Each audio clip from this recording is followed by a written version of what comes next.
Hello everyone. तो क्या बोलती है हिंदी क्लास से बढ़िया। तो कैसे आप सभी, उम्मीद है कि आप लोग बहुत अच्छे होंगे और अपनी पढ़ाई को एकदम लगातार और जबरदस्त तरीके से कर रहे होंगे। तो मैं हूं आप सभी की बड़ी बहन ज्योति। स्वागत है आप सभी का आज के एक और सेशन में। तो आज हम डिस्कस करने वाले हैं क्लास 10th के संस्कृत खंड से लिया गया एक चैप्टर जिसका नाम है, आपको पीछे अच्छे से विजिबल हो रहा होगा, दैट इज आरुणि श्वेत केतु संवाद। तो इस चैप्टर को आज हम निपटाने वाले हैं बहुत ही अच्छे तरीके से। देखिए, जितने भी चैप्टर हैं संस्कृत में, जितने भी चैप्टर है उन सब में से जो सबसे हार्ड चैप्टर है वो यही चैप्टर है। इसी चैप्टर को समझने में बहुत परेशानी आती है भाई, दिमाग एकदम घूम जाता है, समझ नहीं आता है कि किस तरीके से भाई समझ में हमको आए। लेकिन आपको टेंशन लेने की बिल्कुल ही बात नहीं। जिस तरीके से आज मैं आपको समझाने वाली हूँ ना, 100% विश्वास रखिएगा। अगर आपको दिमाग में नहीं छपाना तो बोलिएगा भाई, तुरंत आप कमेंट कर दीजिएगा कि हमको समझ में नहीं आया। एक एक लाइन क्या इसमें बोलने वाले हैं, क्या इसका अर्थ निकल रहा है, सब कुछ पूरा समझाया जाएगा विद व्याख्या, आपको कैसे लिखनी अगर एग्जाम में आता है तो। ठीक है, तो बाकी की बातें जो भी है, कैसे चैप्टर है, कैसे समझाना, जो चीज भी है एवरीथिंग, उसको हम लोग क्लास में डिस्कस करेंगे और क्लास यहीं पर ही होने वाली है। तो चलिए फिर क्लास को स्टार्ट करने से पहले सभी को प्यारी प्यारी सी good morning, good afternoon, good evening, Radhe Radhe, जय श्री राम, जय माता की, जय भगवान की, बोल जय बब्बा की। तो उम्मीद है आप लोग अपनी पढ़ाई को बहुत अच्छे से कर रहे होंगे। तो सुनिए, अब यहाँ से हमारी जो क्लास है वो स्टार्ट होती है। क्लियर? तो देखिए चैप्टर क्या है हमारा, आरुणि श्वेत केतु संवाद। अब यहाँ पर थोड़ा इसका ओवरव्यू समझिए कि इस चैप्टर में क्या है। जितने भी आपके चैप्टर हैं, जितने भी आपके संस्कृत में टोटल चैप्टर है, सबसे हार्ड जो चैप्टर है, सबसे ज्यादा परेशानी जिस चैप्टर को समझने में आती है वो यही चैप्टर है। क्योंकि बेटा ये समझने में हार्ड क्यों है? क्योंकि देखिए संस्कृत में क्या होता है कि जैसे जैसे इसलिए संस्कृत लिखी हुई है, अगर हमको इनका अर्थ पता है कि द्वादश वर्ष मतलब क्या होता है, अगर हमको संस्कृत का अर्थ पता होता है हिंदी में, तो हम सीधे सीधे उसकी व्याख्या कर देते हैं, वो लाइन टू लाइन उसकी व्याख्या होती है। लेकिन पद्यांश में थोड़ा सुनिएगा, पद्यांश में ऐसा नहीं होता है। पद्यांश में अर्थ पता होने के बावजूद भी उसका भावार्थ हमको समझना पड़ता है कि उसकी फीलिंग क्या, तो उसमें हमको उसकी फीलिंग समझनी है ना। इनके शब्दों को तो समझ नहीं है कि जो ये कहना चाह रहे हैं वो तो हमको समझ नहीं, लेकिन इसकी फीलिंग्स को भी समझना, इसकी भावनाओं को भी समझना है। तो इसी वजह से इसमें दिक्कत आती है, क्योंकि कुछ टॉपिक ऐसे हैं इसमें जो लाइनें लिखी है, तो लिखने के बाद इसके बाद जो भी होने वाला है, यहाँ तक का खत्म हो गया, इसके बाद इस लाइन की जो व्याख्या है, समझ रहे हैं, इस लाइन की जो व्याख्या है वो हमको समझ नहीं आई। क्योंकि अगर जब तक हम इसकी भावनाओं को नहीं समझेंगे, यहाँ से लेकर यहाँ तक का जो हमारा पहला ग्राफ है, जब तक इसका जो अर्थ हम समझा देंगे लेकिन इसकी भावनाओं को नहीं समझेंगे, जब तक हम आने वाली जो लाइन है हमारी आगे, उसकी व्याख्या तो समझ जाएंगे लेकिन कंफ्यूज आ जाएंगे कि आखिर इसके बाद ये लाइन ही क्यों आई। ठीक है, तो हमें इस चैप्टर में अर्थ पर ध्यान ना देकर के भाव पर ध्यान देना है, और वो भाव मैं आपको बताऊंगी कि आगे इस चैप्टर में कौन से भाव है जो आपको समझना पड़ेगा। थोड़ा डिफिकल्ट चैप्टर है, कौन किससे कह रहा है, ये सारी चीजें इसमें लुप्त होंगी, है ना, इसकी व्याख्या इसमें नहीं दी जाएगी, लेकिन मैं आपको बताऊंगी। ठीक है, तो कुछ चीज समझने के लिए है और कुछ चीज इसकी व्याख्या है। तो जो चीज समझने की है वो मैं आपको बताऊंगी, और जो चीज पूरा पूरा लिखना है वो मैं आपको बताऊंगी। क्योंकि अगर सीधा सीधा देखिए, मैं ये नहीं बोलती कि आप इसको समझे कि बात उसमें वो कहना, वो हमको लिखना भी पड़ेगा, नहीं, उसको आपको लिखना नहीं पड़ेगा, लेकिन समझना जरूरी है। अगर मैं आपको सीधा सीधा इसका जो व्याख्या पूरी एज इट इज जो लिखनी है वो मैं पूरी बता दूं आपको, तो ठीक है भाई, मैं आपको बता दूंगी, वैसे भी ठीक है। लेकिन जो इसका मतलब निकल रहा है, कहाँ से कौन क्या बोल रहा है, अगर वो आप नहीं जानेंगे तो आप कंफ्यूज हो जाएंगे बहुत ज्यादा। आपको समझने के बाद भी आप कंफ्यूज रहेंगे कि आखिरकार इस चैप्टर में ऐसा है कि कौन किससे क्या कह रहा है। तो आपको ध्यान रखना है कि इस चैप्टर में अर्थ पर ध्यान ना दे करके आपको भावनाओं पर आदि मतलब भावार्थ से आपको समझना है, और वो मैं आपको अच्छे से समझाऊंगी। और देखिए बहुत सारी बुक्स में आपने पढ़ा हो तो सीधे सीधे इसमें वो दिख रहा है, तो जो भी है कंफ्यूज नहीं होना है, सीधे सीधे आराम से ध्यान से समझिएगा विद एग्जाम्पल के साथ। मैं एग्जाम्पल भी लूंगी आपको समझाने के लिए, क्योंकि जब तक आप उस चीज को नहीं समझेंगे ना, तब तक आपको ये पूरा चैप्टर क्लियर नहीं होगा।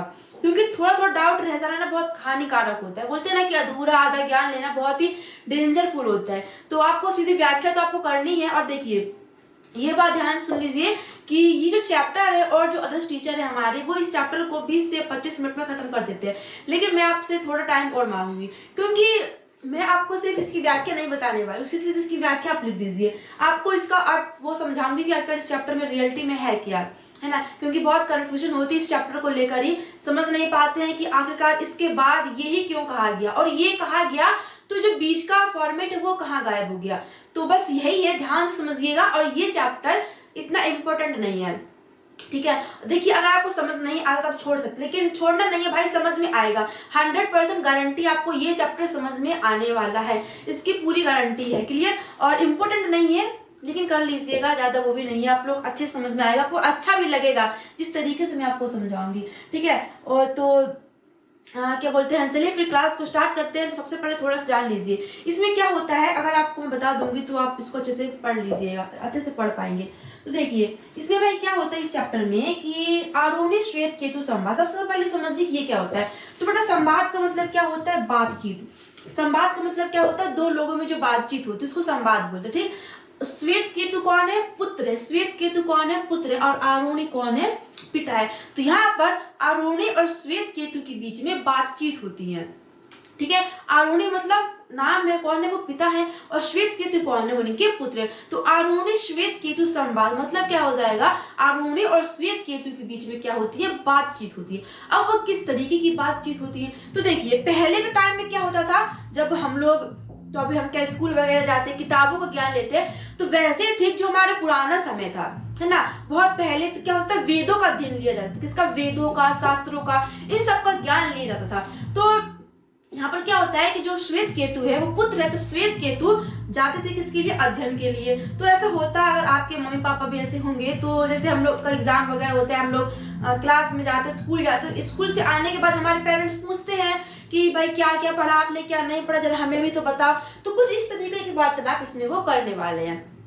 ठीक है। तो ये मंशा को आपको ध्यान रखना है कि आरोही अपने पुत्र से प्रश्न पूछते हैं, क्योंकि आरोही जो होता है, जो श्वेत केतु होता है ना, उसको घमंड हो जाता है किसका, अपने ज्ञान का, क्योंकि उसको सिर्फ किताबी ज्ञान होता है, लेकिन उसको घमंड हो जाता है कि मैं बहुत ज्ञानी हूँ। तो उसके जो पिता है ना आरोही, वो उसका घमंड दूर करने के लिए उससे एक प्रश्न पूछते हैं। ठीक है। और वो जो प्रश्न वगैरह वो सब इसमें पढ़ेंगे तो पता चल जाएगा आपको। ठीक है। तो यहाँ से फालतू की बकवास नहीं थी, आप लोग सोचेंगे कि फालतू का टाइम वेस्ट कर रही है, नहीं, फालतू की बकवास नहीं थी, ये चीज आपके लिए जानना बेहद जरूरी था।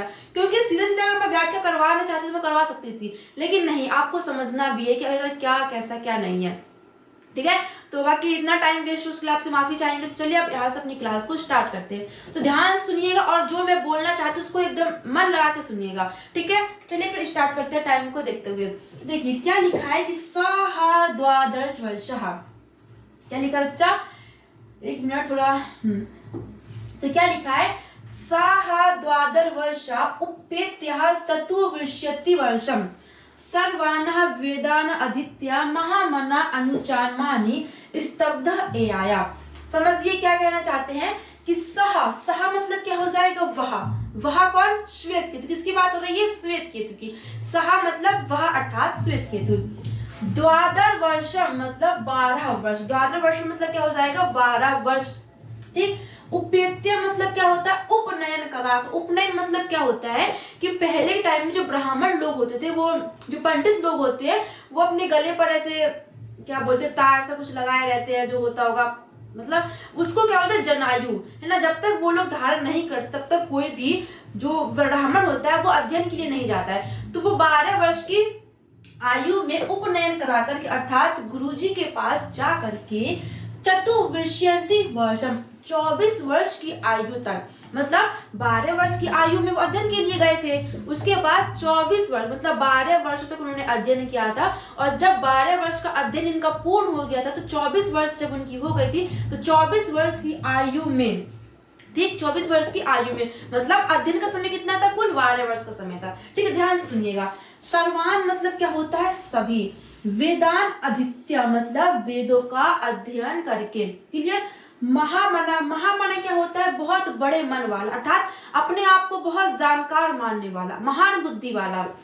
अनुचान मानी, स्वयं को ज्ञाता मानने वाला, स्वयं को पंडित मानने वाला, जिसको ये घमंड हो गया हो कि हाँ भाई मैं तो बहुत ज्ञानी, मुझे बहुत ज्ञान है। तो महामना मतलब क्या हो जाएगा, अपने आप को महान, और अनुचान मानी मतलब क्या हो जाएगा, स्वयं को बहुत ज्ञानी पंडित मानने वाला।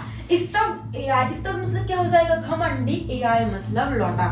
क्लियर। क्या हो जाएगा कि वह अपने आप को बहुत बड़े मन वाला, स्वयं को अत्यधिक जानकार, स्वयं को पंडित मानने वाला घमंडी होकर घर लौटा। समझ में आई बात। अब आगे दोबारा बात सुन लीजिए कैसे है कि सह मतलब वह द्वादर्श्य उपेत्य चतुर्वर्षीवित्स्यं सर्वान् वेदादित्या महामना अनुचामानि स्तब्ध आया। मतलब क्या हो जाए भैया, लिखेंगे कि वह अर्थात श्वेत केतु 12 वर्ष की आयु में उपनयन कराकर अर्थात गुरुजी के पास जाकर 24 वर्ष की आयु में सभी वेदों का अध्ययन करके बहुत बड़े मन वाला अभिमानी, अपने आप को पंडित समझने वाला घमंडी बनकर घर लौटा। ठीक, उसको ये घमंड हो गया था कि भाई मैं बहुत ज्ञानी हूँ। ठीक है, तो इस लाइन का अर्थ ये हो जाएगा। आगे क्या बोलते हैं कि तह तह मतलब तह माने तब, अह माने उसके। पितुवाच मतलब पिताजी ने कहा कि हे श्वेत केतु यन्न सौम्य इदम, कि श्वेत केतु यन्न सौम्य मतलब कि हे प्रिय पुत्र, हे सौम्य मतलब सौम्य का मतलब क्या हो जाता है प्रिय पुत्र। तो क्या बोलते हैं कि तब हाँ पितुवाच श्वेत केतु यन्न सौम्यदम, कि तब उसके पिताजी ने कहा कि हे श्वेत केतु तुम अपने आप को, कि हे प्रिय पुत्र हे सौम्य, कि तुम अपने आप को बहुत बड़े मन वाले, अनुचान माने स्वयं को अत्यधिक जानकर पंडित मानने वाले, स्तब्धो यस्तु घमंडी बनकर, घमंडी मानने वाले बनकर लौटे हो। क्या बोलते हैं कि हे प्रिय पुत्र हे श्वेत केतु तुम अपने आप को बहुत बड़े मन वाले पंडित, अपने आप को बहुत ज्यादा जानकार मानने वाले घमंडी से बनकर लौटे हो। क्लियर। तमा आदेश अप्राक्षम, तब उसके पिताजी ने कहा कि हे श्वेत केतु क्या तुमने उस परम ज्ञान को जाना है या अपने गुरु जी से उस परम ज्ञान को पूछा है। क्लियर। ये यहाँ पर हमारे क्या होता है, इसकी व्याख्या खत्म होती है। दोबारा सुन लीजिए क्या बोलते हैं। यहाँ से आप देखिए व्याख्या कैसे हो जाएगी कि वह अर्थात श्वेत केतु 12 वर्ष की आयु में उपनयन कराकर अर्थात गुरु जी के पास जा करके 24 वर्ष की आयु में सभी वेदों का अध्ययन करके बहुत बड़े मन माला, स्वयं को पंडित मानने वाला घमंडी बनकर लौटा। तब उसके पिताजी ने कहा कि हे श्वेत केतु हे स्वामी हे प्रिय पुत्र तुम अपने आप को बहुत ही घमंडी, बहुत बड़े मन वाले, अपने आप को पंडित घमंडी बनकर घर लौटे हो। क्या तुमने उस परम ज्ञान को जाना है, उस परम ज्ञान को प्राप्त किया है या फिर उस परम ज्ञान को अपने गुरुजी से पूछा है। तो पूछा है, प्राप्त किया, कुछ भी लिख सकते हैं। ठीक है, तो इसकी व्याख्या यहाँ पर समाप्त होती है। अब ध्यान से समझिएगा, असली खेल यहाँ से शुरू होता है। ठीक है, अब जो परम आदेश है वो क्या है, जो परम ज्ञान है वो क्या है। तो यहाँ पर जो परम ज्ञान है ना वो नहीं लिखा है, उसकी व्याख्या नहीं लिखी है कि परम ज्ञान क्या होता है, उसकी व्याख्या लिखे नहीं। आपको अगर एग्जाम में आपके आता तो आपको सिर्फ इतनी व्याख्या लिखनी, कितनी, अगर ये पैराग्राफ आपको एग्जाम में आता तो आपको यही लिखना है, सिर्फ इतनी व्याख्या लिखनी है कि क्या तुमने अपने गुरु से उस परम ज्ञान को पूछा है, फिर अपने गुरु से उस परम ज्ञान को प्राप्त किया है। ठीक है, इतना लिखना है। लेकिन जो आप दोबारा सुनिएगा यहाँ से क्या होता है, यहाँ तक आपको अपनी व्याख्या लिखनी है, लेकिन अब जो आगे का पैराग्राफ है ना उसको समझने से पहले आपको उसकी स्टोरी समझनी पड़ेगी कि वो जो परम ज्ञान यहाँ पर जो आरुणी है वो श्वेत केतु से प्रश्न पूछते हैं, क्या तुमने उस परम ज्ञान को प्राप्त किया है। तो सिर्फ इतना पूछ दिया उन्होंने, लेकिन वो परम ज्ञान क्या है कि जो वो ये प्रश्न पूछते हैं कि जो कभी सुना नहीं गया वो सुना हुआ हो जाता है, जो कभी जाना नहीं गया वो जाना हुआ हो जाता है, और जो कभी ज्ञात नहीं हुआ वो भी ज्ञात हो जाता है। तो ये वो प्रश्न पूछते, तो क्या वो बोलते हैं कि ये जो प्रश्न है, ये जो परम ज्ञान है, क्या तुमने उसको प्राप्त किया है। तो ये आपको लिखना नहीं है, सब समझा रही हूँ मैं आपको। ठीक है, अब व्याख्या में आपको इतना ही लिखना है, लेकिन जो मैं बोल रही हूँ, जो परम ज्ञान मैंने आपको बोला है वो आपको समझने के लिए। ठीक है, तो ये प्रश्न जो है आरुणी श्वेत केतु से पूछते हैं। ठीक, अब श्वेत केतु क्या होते हैं, श्वेत केतु को सिर्फ वेदों का अध्ययन होता है, उनको शास्त्रों का अध्ययन होता है। तो श्वेत केतु अपने पिताजी का उत्तर नहीं दे पाते हैं। ठीक, पिताजी को उत्तर नहीं दे पाते हैं।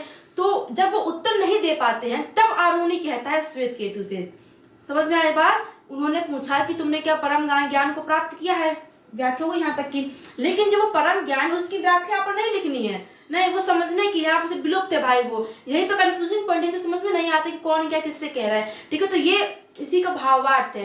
ठीक है, तो व्याख्या आपको यहीं तक देखिए, मैं आपको बार बार बता रहा हूँ, कंफ्यूज नहीं होना है। अगर एग्जाम में आता तो व्याख्या आपको सिर्फ यहीं तक की लिखनी है। क्लियर। तो वो जो प्रश्न पूछते उसके बाद जो श्वेत केतु होता है वो आंसर नहीं दे पाते हैं।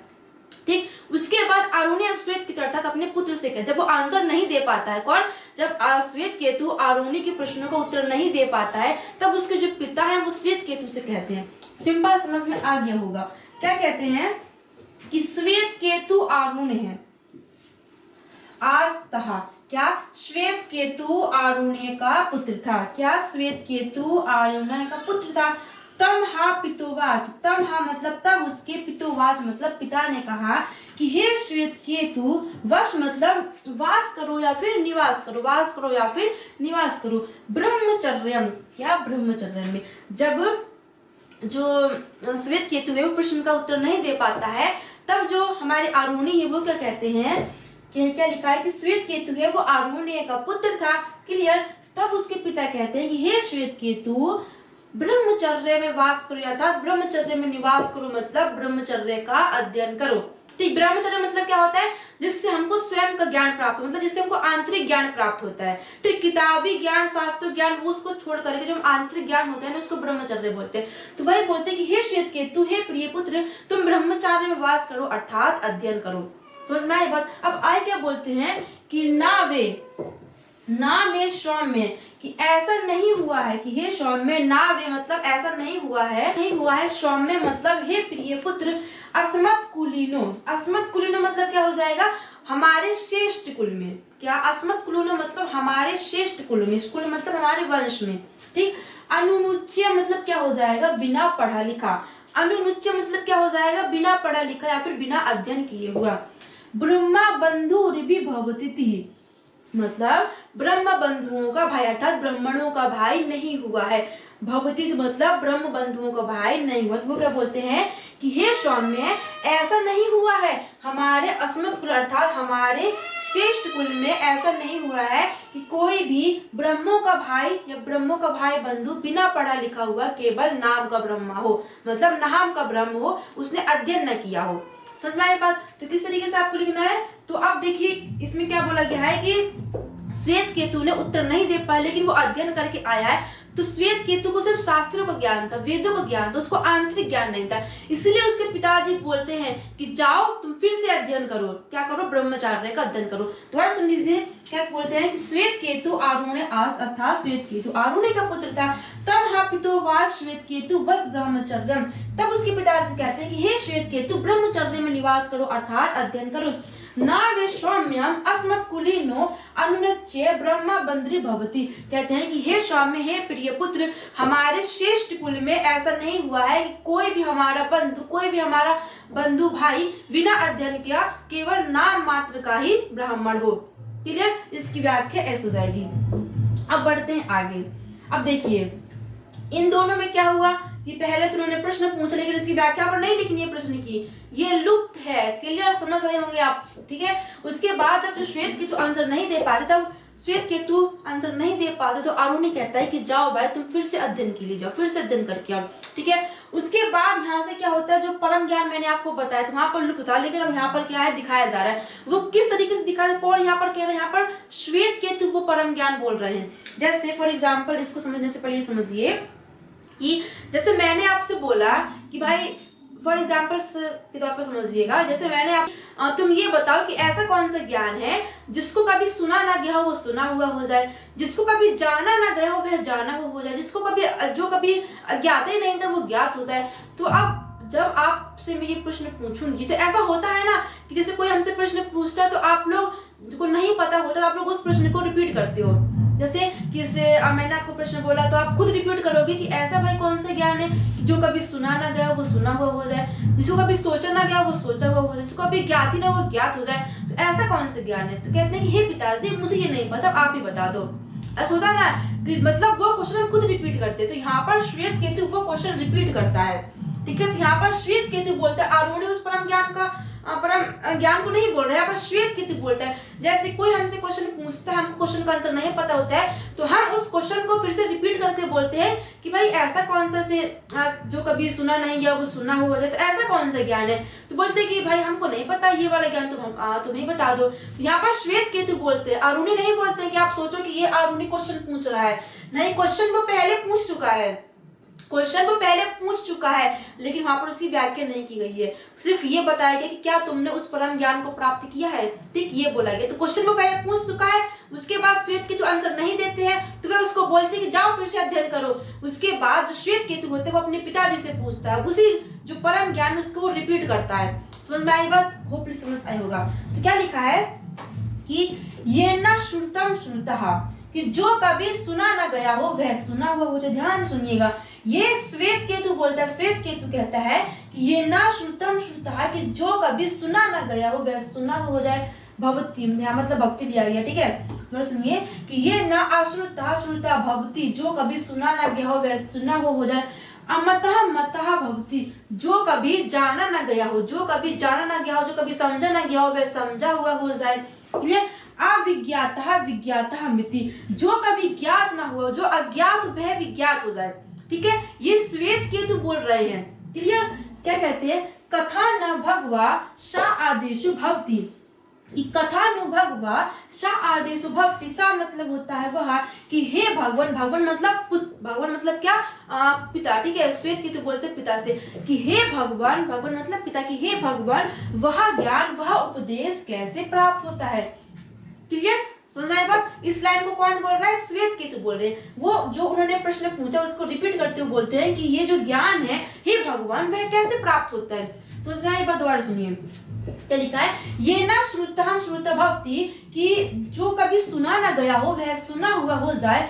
अमतः मतः, जो कभी समझा ना गया हो वह समझा हुआ हो जाए। विज्ञाता अविज्ञाता विज्ञाता मिति, जो कभी ज्ञात अर्थात जो अज्ञात हो वो विज्ञात हो जाए। कथानुभगवा सा आदेशो भवती, कि हे भगवान वह ज्ञान वह उपदेश कैसे प्राप्त होता है। अब वो अपने पिताजी से पूछते हैं। क्लियर। अब आगे क्या लिखा है भाई, ध्यान से आपको समझ में आया होगा, उम्मीद है, ठीक है। क्या लिखा है, ना वे नूनम। अब यहाँ पर श्वेत केतु ही बोलते हैं, क्या श्वेत केतु बोलते हैं कि ना वे नूनम, कि निश्चय ही ऐसा नहीं है, क्या निश्चय ही ऐसा नहीं है।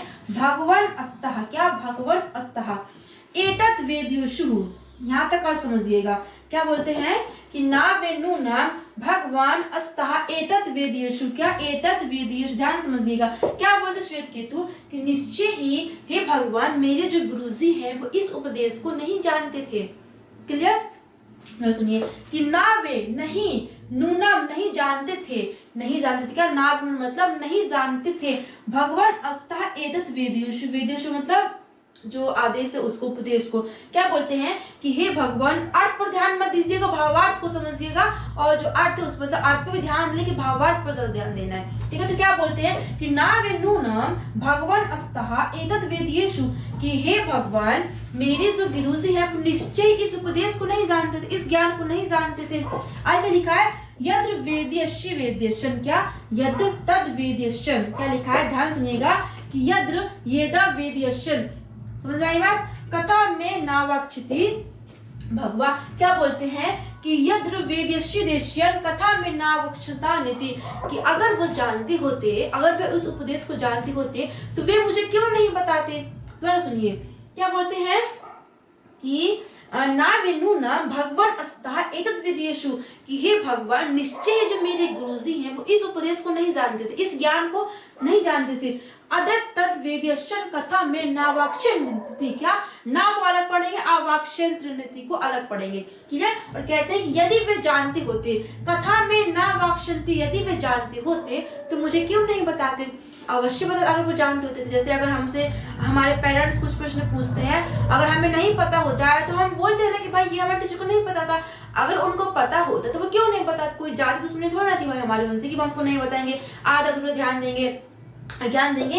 तो ये बोलते श्वेत केतु बोलते हैं कि हे भगवान निश्चय मेरे गुरु को इसका ज्ञान नहीं था, अगर उनको यह ज्ञान होता तो वे मुझे निश्चय बताते। क्यों बोलते हैं कि दोबारा सुनिए भाई, आप कंफ्यूज मत होना कि अगर ये पैराग्राफ आ गया तो क्या लिखना है। श्वेत केतु बोलते हैं, यहाँ पर श्वेत केतु बोलते हैं कि हे भगवान निश्चय मेरे गुरु को यह उपदेश पता नहीं था, इसका ज्ञान नहीं था, अगर उनको इसका ज्ञान होता तो वह मुझे क्यों नहीं बताते, अर्थात वे अवश्य बताते। क्लियर।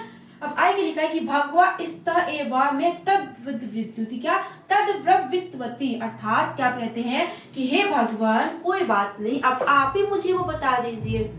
तो क्या बोलते हैं कि हे भगवान अब आप ही मुझे भाई बता दीजिए। दोबारा सुनिए कि हे भगवा, क्या भगवा अस्तवे में तद्विद्वती, क्या बोलते हैं कि हे पिताजी हे भगवान अब आप ही मुझे बता दीजिए कि वह ज्ञान कैसे प्राप्त होता है।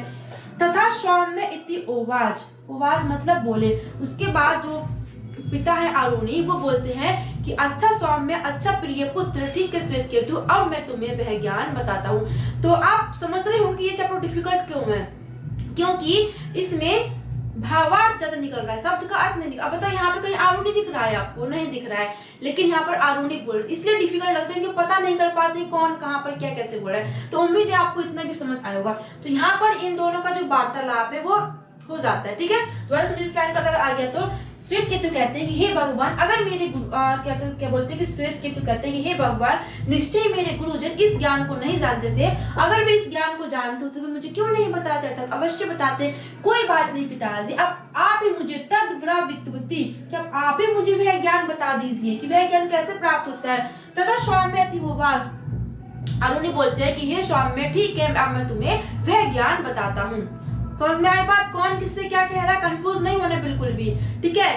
वो प्लीज समझ में आ रहा होगा। पढ़ते आगे। अब देखिए यहाँ से हमारा चैप्टर खत्म हो जाएगा, इतना ही है, बस इतना ही है। ये दिमाग खराब कर देता है भाई, समझ नहीं आता है। इतना सा है, बोलते हैं ना कि छोटा पैकेट बड़ा धमाका, वही है। तो अब इसको ध्यान सुनिएगा, यहाँ पे अब डिफिकल्ट आता है, इसमें प्रॉब्लम आती है। क्या आता है कि अब यहाँ से क्या होता है कि जो हमारे आरुणी है, जो श्वेत केतु के पिता हैं, अब वो बताते हैं कि वह ज्ञान कैसे प्राप्त होता है। तो यहाँ पर एग्जाम्पल से वो समझाते हैं, लेकिन उन्होंने एग्जैक्ट नहीं बताया कि वह ज्ञान कैसे प्राप्त होता है, एग्जाम्पल के जरिए समझाते हैं। तो जो वो इस एग्जाम्पल के जरिए समझाएंगे, हम उससे आपको समझाएंगे, उसके बाद कुछ अपने एग्जाम्पल से आपको समझाएंगे, ताकि आपको अच्छे से पता चल जाए कि इस चैप्टर की खासियत क्या, इस चैप्टर में वो कहना क्या चाहते हैं, ठीक है। वो परम ज्ञान है क्या, कैसे प्राप्त होता है परम ज्ञान, ठीक है। समझिए, देखिए क्या लिखा है, यथा सौम्य केन नखनीकृतनेन सर्वाकार्णशन विज्ञात। समझिए क्या कहते हैं, एग्जाम्पल समझा रहे हैं। यथा मतलब जैसे, सौम्य मतलब हे प्रिय पुत्र, सौम्य मतलब श्वेत केतु को बोला जा रहा है प्रिय पुत्र, ठीक है। एकेन मतलब एक, नखनीकृतनेन मतलब क्या हो जाएगा, नाखून से खुरच कर। ये हमारे नेल्स होते हैं उसको नाखून से खुरच कर। पहले इसका अर्थ समझ लीजिए, इसकी व्याख्या कैसे लिखना, उसके बाद एग्जाम्पल से आपको पूरा समझाएंगे कि किस तरीके से क्या भाई इसका मैटर है, ठीक है। तो क्या लिखा है कि जैसे हे प्रिय पुत्र, जैसे नाखून से खुरच कर, क्या नाखून से खुरच कर देख लेने से, सर्वा मतलब सभी, कान्यश्य मतलब काला लोहा, कांस्य अंश, कांस्य मतलब काला, ऐश का मतलब क्या हो जाएगा, लोहा की, काला लोहा, विज्ञाता मतलब ज्ञात हो जाता है। कान्यश्य मतलब क्या हो जाएगा, काला, द्वारा समझिए, कान्य अयंश क्या हो जाएगा, कान्य अनंश मतलब काला लोहा, या लोहे से बनी हुई पदार्थ या धातु बोल सकता है, कुछ बोल सकते हैं, ठीक है। तो क्या बोलते हैं कि जैसे हे प्रिय पुत्र, नाखून से खुरच कर देख लेने से, क्या नाखून से खुरच कर देख लेने से सभी लोहे की जो उपकरण होते हैं उसका हम जांच कर सकते हैं। अगर हम लोग कोई लोहा है, अगर हम उसको परखना है कि लोहा है कि नहीं, तो हम नाखून से खुरच करके देख सकते हैं कि लोहा है कि नहीं। तो पहले समझ, उसके बाद हम आपको बताएंगे, ठीक है। तो क्या बोलते हैं कि हे सौम्य, नाखून से खुरच कर देख लेने से सभी काले लोहे मतलब ज्ञात हो जाते हैं, क्या लोहे से बनी हुई सारी चीजें ज्ञात हो जाती हैं, ठीक। इसया दाराचारंभे विकारो नामोदय, क्लियर। क्या बोलते हैं, विकारो मतलब बदलाव, नामोदय मतलब नाम। क्या बोलते हैं कि अलग अलग नाम, अलग अलग रूप, अलग अलग व्यवहार, तो केवल शब्दों का खेल है। क्या है, केवल शब्दों का परिवर्तन है। के द्वारा सुनिए कि बोलते हैं कि हे सौम्य, एक नाखून से खुरच कर देख लेने से सारी लोहे की वस्तुओं ज्ञात हो जाती, सारी लोहे की वस्तुओं को ज्ञात किया जा सकता है। अलग अलग क्या बोलते हैं, स्वेदाचारंभ, अलग अलग बोली भाषा, अलग अलग बोलना, तो ये सब शब्दों का खेल है। अलग अलग नाम, अलग अलग रूप, अलग अलग भाषा, ये सब शब्दों का खेल है, क्लियर। कृष्णा आश्रमित्येव सत्यमेव, वास्तविक वस्तु तो लोहा ही है। क्या है, कान्यस्य अस्मि इत्येव, की वास्तविक वस्तु तो लोहा ही है। सौम्य सा आदेश भवति, यह सौम्य, यही उपदेश क्या है, वास्तविक उपदेश है। क्या, यही वास्तविक उपदेश है, यही वास्तविक ज्ञान है, यही परम ज्ञान है। समझ आई बात। क्या बोलते हैं, दोबारा समझिए कि एक हे सौम्य, एक नाखून से खुरच कर देख लेने से जितनी भी लोहे से बनी हुई चीजें हैं वो सारी की सारी ज्ञात हो जाती हैं, ठीक है। और लोहे से बनी जितनी भी चीजें हैं उनके सिर्फ नाम अलग अलग, उनका नाम, रूप, आकार, व्यवहार अलग है, लेकिन वास्तविक में है तो उसमें लोहा ही, और यही उसका सत्य है कि उसमें लोहा है। भले उसका नाम अलग हो, भले उसका काम अलग हो, लेकिन वास्तविक में क्या है, वो लोहा है। और यही उपदेश क्या है, वास्तविक उपदेश है, यही सत्य उपदेश, यही परम उपदेश है। समझाई बात। तो व्याख्या इसकी कैसे लिखना, अगर आ गया, श्वेत आरुणी बोलते हैं कि हे श्वेत केतु, हे सौम्य, जैसे इसकी व्याख्या बता रही हूँ कैसे लिख रही हूँ, उसको समझाना जानेंगे कि असली मतलब क्या है इसका। ठीक है, क्या कहते हैं कि हे सौम्य, हे प्रिय पुत्र, एक नाखून से खुरच कर देख लेने से सभी काले लोहे की प्रकृति जानी जा सकती है या फिर ज्ञात हो जाती है। अलग अलग नाम, अलग अलग रूप, अलग अलग कार्य, आकार, व्यवहार, ये सब तो सिर्फ शब्दों का खेल है। वास्तविक में जो असली चीज है, वास्तविकता क्या है? काला लोहा। असलियत में तो वह लोहा ही है। और हे पुत्र, हे सौम्य, यही उपदेश परम सत्य, क्या यही वास्तविक उपदेश है, यही परम ज्ञान है। इस तरीके से आपको व्याख्या लिखनी है। अब आपको समझ में क्या आया? इसमें क्या समझ में आया भाई? इसमें समझाते हैं। देखिए वास्तविकता क्या है इसमें, और आपको जो व्याख्या वो तो ऐसे लिखनी है। अब जो मैं बोल रही हूँ वो आपको इसमें ऐड नहीं करना है, वो आपको समझने के लिए, ठीक है, आपको समझना है। तो क्या समझना है कि उन्होंने क्या बोला कि एक नाखून से खुरच कर देख, पहले ये समझ, उसके बाद मैं अपने आप से एग्जाम्पल दूंगी कि एक नाखून से खुरच कर देख लेने से लोहे की जितनी भी वस्तुएं हैं, लोहे से बने जितने पदार्थ, उसका हम ज्ञान प्राप्त कर सकते हैं। समझ में आई बात? और जो नाम है और जो उनका रूप है, वो आकार है, वो सब सिर्फ शब्दों का खेल है। ठीक है, ये बोला इसमें। अब देखिए वो क्या कहना चाहते हैं कि हमें सिर्फ वास्तविक जो चीज है, मतलब जो वास्तविकता सत्य, जो वास्तविक सत्य, हमको उस पर फोकस करना है। मतलब जो परम ज्ञान क्या है? हमारा लोहा है। क्या है परम ज्ञान? क्या है? लोहा। अगर हमें लोहे की प्रकृति अच्छे से ज्ञात है, अगर हमें लोहे के बारे में अच्छे से पता है, लोहे का ज्ञान अच्छे से है, ठीक है, तो लोहे से बनी जितनी भी चीजें हैं उसको हमें जानने की जरूरत ही नहीं है। हम पता लगा ही लेंगे भाई वो लोहा ही है। फॉर एग्जाम्पल नेल कटर है, उसमें है तो लोहा ही, लेकिन उसको क्या बोलते हैं? नेल कटर बोलते हैं। नाम अलग है, काम अलग है, लेकिन वास्तविकता में क्या है? लोहा है। जैसे जो अभी कैमरे में स्टैंड लगा हुआ है वो लोहे का है, उसको हम लोहा बोलते नहीं, उसको स्टैंड बोलते हैं। तो नाम अलग है, काम अलग है, लेकिन वास्तविकता में क्या है? लोहा ही है।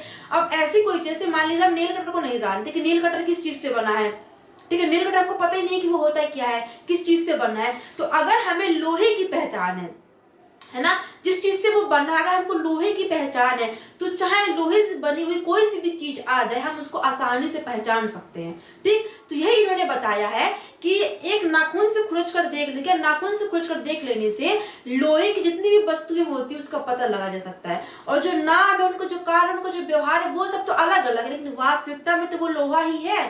ठीक है, फॉर एग्जाम्पल लोहे समझ में आ गया। अब जैसे आलू है, आलू जानते होंगे, खाते भी होंगे, आलू जानते होंगे। अगर हमको आलू पता है कि भाई आलू का गुण क्या होता है, आलू का स्वाद क्या होता है, दिखता क्या है, सब कुछ पता है, आलू की मतलब पूरी जानकारी, आलू का पूरा ज्ञान है हमको। ठीक है, समझिएगा। अब आलू से भाई क्या क्या बनता है? चाट बनती है, पकौड़ी बनती है, और क्या फिंगर वगैरह बनते हैं, फ्रेंच फ्राइज बनता है, पराठे बनते हैं, कचौड़ी बनती है, ये सब हमारे आलू से बने हुए पदार्थ है ना, आलू से बनती है सब चीजें। अगर हमको आलू का अच्छे से ज्ञान है, तो मान लीजिए आप लोग चाट टिक्की को नहीं जानते, आप लोग टिक्की को नहीं जानते, टिक्की क्या होती है, कैसे होती है, ठीक है, अगर आपको सामने किसी ने टिक्की को रख दिया, लेकिन वो टिक्की किससे बनी हुई है? आलू से बनी हुई है, तो आप उस टिक्की को देख करके या फिर उसको खा करके पता लगा सकते हैं कि वो आलू से बनी हुई है। तो मतलब क्या है कि आलू तुम्हारा वास्तु सत्य, तुमको आलू में अगर अच्छी पकड़ है, तुम वास्तविक सत्य को अच्छे से जानते हो, तो उससे बनने हुए जितने भी पदार्थ है वो आपको अच्छे से पता होगा। तो अब यहाँ पर उन्होंने क्या बता दिया? लोहे को बता दिया कि लोहे को अगर आपकी अच्छी पहचान है लोहे पे आपकी, तो आप किसी भी लोहे से बने पदार्थ जिसे आप जानते भी नहीं है, उसे भी आप नाखून से खुरचकर ज्ञात कर सकते हैं। उसके बाद दूसरा क्या बताते हैं, ध्यान सुनिएगा कि यथा सौम्य केन, क्या बोलते हैं? यथा सौम्य केन लोहा मणिया। लोहा मणिया मतलब क्या होता है? चुम्बक। क्या होता है? चुम्बक। ठीक है, ध्यान पर इसकी व्याख्या समझो, उसके बाद इसका जो भाव निकल रहा है वो समझेगा। क्या बोलते हैं कि हे प्रिय पुत्र, एक लोहा अर्थात एक चुंबक से सभी लोहेमय विज्ञान, सभी लोहों का ज्ञान हो जाता है। अब वो दोबारा एग्जाम्पल देते हैं कि एक चुंबक से सभी लोहों का ज्ञान, सभी लोहे की जो वस्तु है, सभी लोहे से बनी जो पदार्थ वो ज्ञात जा सकती है। सदाचारभ्य विकारो नामध्य लोह मिथ्या सत्यम। अलग अलग नाम, अलग अलग रूप, अलग अलग व्यवहार तो केवल शब्दों का खेल है, वास्तविक सत्य तो लोहा ही है।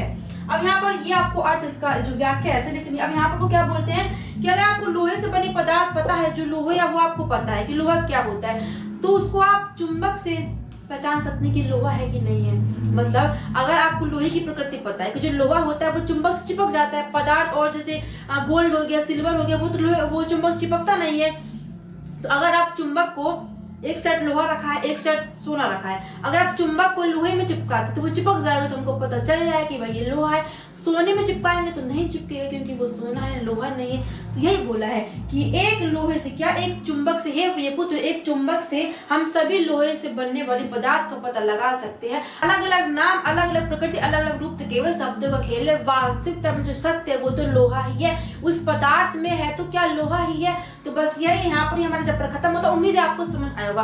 तो मतलब कहने क्या अर्थ है कि जो कभी जाना नहीं किया है वो भी जाने हो जाता है, जो कभी सुना नहीं किया है वह भी सुना हुआ हो जाता है, जो कभी ज्ञात ही नहीं था वो भी ज्ञात हो जाता है। किससे? परम ज्ञान से। अगर आपको परम ज्ञान है, आप में वास्तविकता का ज्ञान है, तो उससे जितने भी वेदों के अध्ययन, जितने भी शास्त्रों का अध्ययन, सब कुछ आपको ज्ञान हो ही जाता है। तो वास्तविक पकड़ क्या है? आपके परम ज्ञान है। परम ज्ञान है तो आपको सब कुछ ज्ञान है, ठीक है, सब कुछ आप पे ज्ञात हो जाएगा।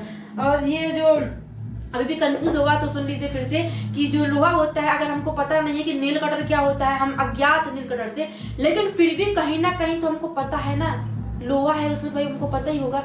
क्या ही समझाए भाई, आपको समझ में आ रहा होगा, उम्मीद आपको समझ आया होगा। क्योंकि थोड़ा डिफिकल्ट चैप्टर है, लेकिन भाई इस तरीके से समझाए कि आपको समझ आया होगा। जैसे वो ये बोलते हैं कि जो कभी सुना नहीं गया वो सुना हुआ हो जाए, अर्थात आपके पास अगर आंतरिक ज्ञान है तो उससे जो आप कभी सुना है, सोचा नहीं होगा, वो भी आप सोच लेते हैं, है ना। जो कभी आपको ज्ञान ही नहीं होगा उसका भी आपको ज्ञात हो जाता है। जैसे लोहे से, अगर आपको लोहे का अच्छा ज्ञान है, लोहे पे आपकी अच्छी पकड़ है, तो लोहे से बनी जितनी वस्तु है, भले आपको ना पता, आप उसको ना जानते, कभी आपने उसको देखा ही ना हो, लेकिन फिर भी वो कहीं ना कहीं आपको जाना हुआ सही है, क्योंकि आप वो जो चीज है वो लोहे से बनी हुई है, ठीक है। तो उम्मीद है आपको इस तरीके से समझाएगी, आपको यहाँ पर समझ आया होगा। और अब भी अगर आपको समझ नहीं आया हो तो भाई हमको लगता है कोई आपको इसमें समझा पाएगा, क्योंकि एग्जाम्पल के साथ कैसे कैसे क्या है सब कुछ आपको बताया है। तो परम ज्ञान का मतलब यही है। इसमें जो अरुणी श्वेत केतु को ये समझाना चाहते हैं कि अगर आपके पास परम ज्ञान है, आपको वास्तविकता क्या है, परम ज्ञान है, आंतरिक ज्ञान। अगर आपके पास आंतरिक ज्ञान है तो बाइक का जो ज्ञान है वो आपके पास आ ही जाएगा, ठीक है। तो उसको घमंड था भाई श्वेत केतु, उसको बहुत ज्ञान था, उसको केवल सिर्फ वेदों का ज्ञान था, शास्त्रों का ज्ञान था, लेकिन उसको परम ज्ञान नहीं था, उसको आंतरिक ज्ञान। देखिए आपको ये चैप्टर अच्छे से समझ आया होगा, ध्यान से अच्छे से सुनिएगा। मतलब ये है कि समझने के लिए आपको लाइन टू लाइन अच्छे से समझना पड़ेगा, ठीक है। और जिस तरीके से भाई समझाया, मुझे लगता है कि समझ आया होगा, लगता है कि 100% समझ में आया होगा, क्योंकि इस तरीके से समझाया यूट्यूब पर कोई भी ऐसा नहीं होगा जिसने आपको इस तरीके से समझाया। वो उन्होंने सिलसिले का अर्थ बताया है, हालांकि उन्होंने सही अर्थ बताया, लेकिन जो उसकी भावार्थ, जहाँ पर बच्चों को कंफ्यूजन आता समझने में, वो यही पॉइंट था जो मैंने आपको बताया। अगर आप इसको पढ़ेंगे तो आपको कोई भी कंफ्यूजन नहीं होगा, ठीक है। तो चलिए फिर मिलते हैं नेक्स्ट वीडियो, तब तक के सभी को thank you, all the best and take care, bye bye.